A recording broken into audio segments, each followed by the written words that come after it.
Assalamualaikum warahmatullahi wabarakatuh. Perkenalkan, nama saya Ulfa Indah. Bisa dipanggil Iin, asal prodi Manajemen Pendidikan Islam. Di sini saya akan menjelaskan tentang tipologi leadership atau kepemimpinan dalam organisasi pendidikan. Yang mana tugas ini merupakan tugas akhir dari mata kuliah kami yang diampu oleh Bapak Munib SPT. Tipologi leadership atau tipologi kepemimpinan merupakan sebuah pengelompokan gaya ataupun karakteristik suatu kepemimpinan. Maka di sini saya akan menjelaskan apa itu definisi dari tipologi kepemimpinan dan juga apa saja model-model dan perbedaannya tipologi kepemimpinan ini. Mari kita simak bersama pembahasan tipologi leadership ini dalam slide berikut ini. Mari kita mulai pembahasan tipologi leadership dalam organisasi pendidikan. Jadi yang pertama yaitu apa itu tipologi kepemimpinan? Di sini ada dua kata, yaitu tipologi dan kepemimpinan. Apa itu tipologi? Tipologi adalah sebuah klasifikasi atau pengelompokan berbagai gaya dan karakteristik kepemimpinan berdasarkan ciri-ciri tertentu. Karena di sini kita membahas kepemimpinan, jadi maksud atau definisi dari tipologi itu sendiri adalah sebuah pengelompokan gaya atau karakteristik suatu kepemimpinan. Yang kedua yaitu kepemimpinan. Apa itu kepemimpinan? Kepemimpinan adalah kemampuan atau proses untuk mempengaruhi, memandu atau mengarahkan individu atau kelompok untuk mencapai tujuan bersama. Artinya di sini kepemimpinan adalah kemampuan seseorang untuk mengarahkan orang lain untuk mencapai tujuan bersama. Jadi itu maksud atau apa itu tipologi kepemimpinan. Oke, selanjutnya kita akan membahas model-model tipologi kepemimpinan. Di sini ada 4 model-model tipologi kepemimpinan. Yang pertama yaitu kepemimpinan teknologi, yang kedua kepemimpinan ekonomi, yang ketiga kepemimpinan sosial, dan yang terakhir adalah kepemimpinan budaya. Jadi yang pertama adalah kepemimpinan teknologi. Seperti yang kita ketahui, teknologi sudah beredar di mana-mana di dunia ini. Sudah canggih sekali teknologi di zaman sekarang. Berikut adalah penjelasan tentang fungsi, tantangan, dan juga perencanaan kepemimpinan teknologi. Yang pertama yaitu fungsi dari teknologi itu sendiri. Artinya fungsi dari kepemimpinan teknologi, yaitu yang pertama meningkatkan efektivitas pembelajaran. Artinya di sini dengan adanya teknologi, pembelajaran semakin efektif, semakin meningkat keefektifan suatu pembelajaran di kelas. Yang kedua yaitu memberikan dukungan dan pelatihan. Dan yang terakhir adalah efisiensi administrasi dan operasional. Jadi itu fungsi dari kepemimpinan teknologi. Selain itu masih banyak sekali fungsi dari kepemimpinan teknologi ini, seperti pengembangan strategi teknologi, pengelolaan sumber daya, pengembangan tim melalui teknologi, dan juga inovasi dan pengembangan. Adapun masalah dalam kepemimpinan teknologi di sini pertama itu keterbatasan sumber daya. Artinya di sini bagaimana kepemimpinan mengalokasikan sumber daya yang terbatas. Jadi walaupun suatu sekolah pendidikan sudah menggunakan model ini, model kepemimpinan teknologi, tetapi sumber daya masih terbatas, artinya tidak seluruhnya memenuhi. Jadi ini merupakan masalah atau tantangan bagi seorang pemimpin. Dan yang kedua adalah resistensi terhadap perubahan. Yang terakhir adalah perencanaan kepemimpinan teknologi.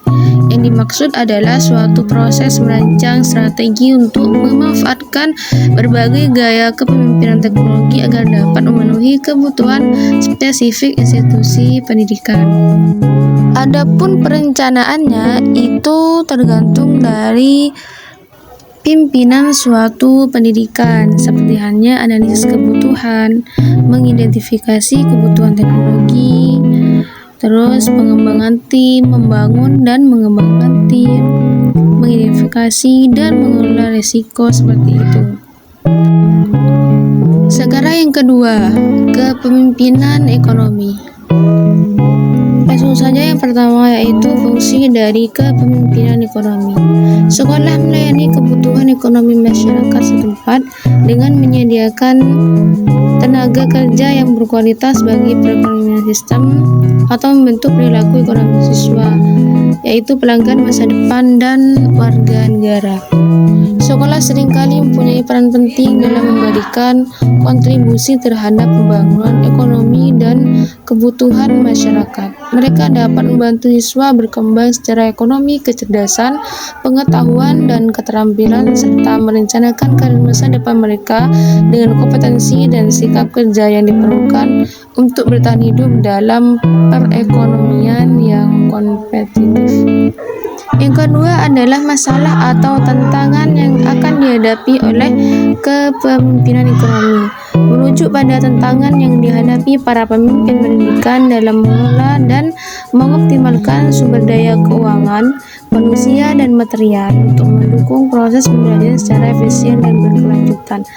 Artinya di sini bukan hanya kepemimpinan ekonomi saja yang mempunyai masalah tentang dana. Banyak sekali institusi yang bermasalah atau mempunyai tantangan dalam hal ini, dalam hal dana. Jadi ini merupakan masalah-masalah umum yang terjadi dan juga terutama yang ada di pemimpin yang menerapkan kepemimpinan ekonomi. Yang terakhir adalah perencanaan kepemimpinan ekonomi.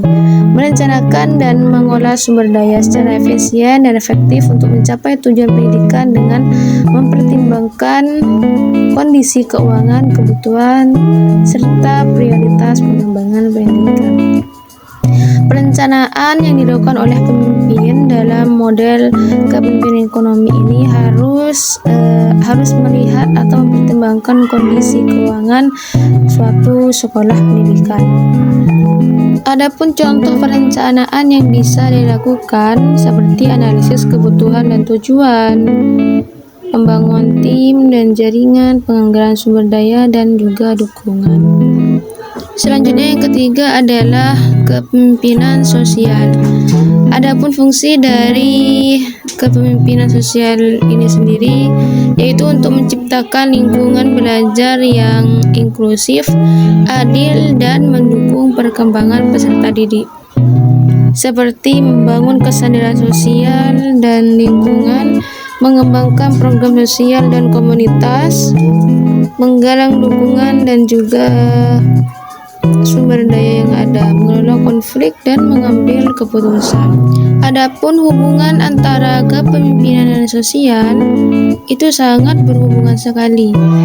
Kepemimpinan sosial mencerminkan kepedulian dan nilai-nilai tentang kemanusiaan dan faktor sosial yang terlibat dalam tindakan sekolah. Hubungan ini guna untuk membangun kepercayaan masyarakat, menghadapi tekanan waktu dan prioritas, menghadapi perubahan teknologi dan komunikasi, dan juga mengelola stres dan kelelahan. Yang terakhir adalah masalah atau tantangan yang akan ditimpa oleh pemimpin yang melakukan model kepemimpinan sosial, yaitu akan menghadapi perubahan sosial dan politik, isu-isu yang datang yang menghambat tercapainya tujuan pendidikan yang adil dan inklusif. Seperti itu. Banyak sekali masalah-masalah yang terjadi sesuai dengan kondisi masing-masing di institusi pendidikan. Itu pembahasan tentang kepemimpinan sosial. Sekarang yang terakhir adalah kepemimpinan budaya. Adapun fungsi dari kepemimpinan budaya adalah fungsi budaya dalam pendidikan sangat penting karena budaya mempengaruhi cara berpikir, bertindak, dan berinteraksi baik di lingkungan pendidikan maupun masyarakat luar. Banyak sekali fungsi-fungsi dari kepemimpinan budaya, seperti halnya membangun hubungan dengan komunitas, meningkatkan kualitas pendidikan dengan meningkatkan budaya-budaya yang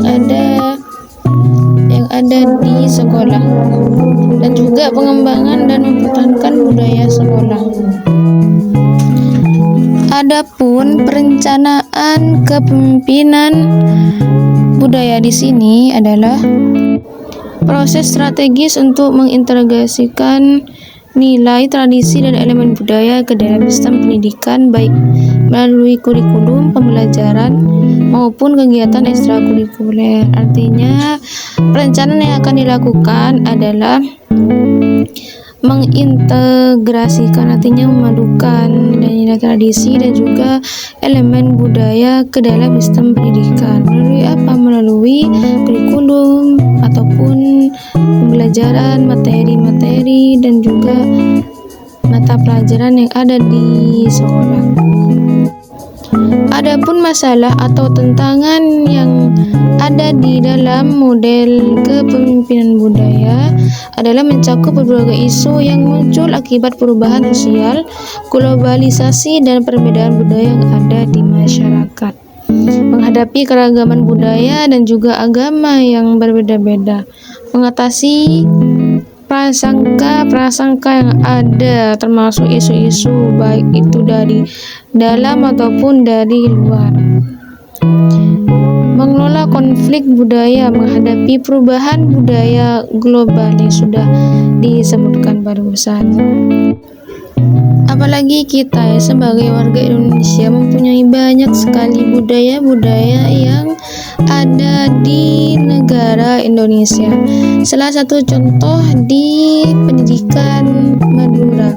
Budaya Madura ini sangat beragam dan kita harus menghormati budaya-budaya yang beragam ini. Melanjuti materi yang terakhir, yaitu perbedaan antara tipologi leadership. Di sini ada 3 poin dalam perbedaannya. Yang pertama yaitu tindakan, tantangan, dan juga hasil kerja.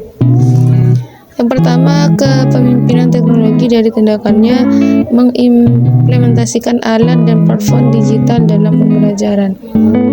Ini sudah jelas ya, dari judulnya saja sudah menampakkan perbedaannya: teknologi, sosial, budaya, dan juga ekonomi. Lanjut, tindakan dari kepemimpinan sosial yaitu membangun jaringan dan kolaborasi antara semua pemangku kepentingan. Dan tindakan kepemimpinan budaya yaitu memperkenalkan program pengembangan karakter dan nilai-nilai. Yang terakhir adalah kepemimpinan ekonomi, mengelola anggaran dan mencari sumber dana tambahan. Jadi itu perbedaan dari tindakan dari 4 kepemimpinan ini.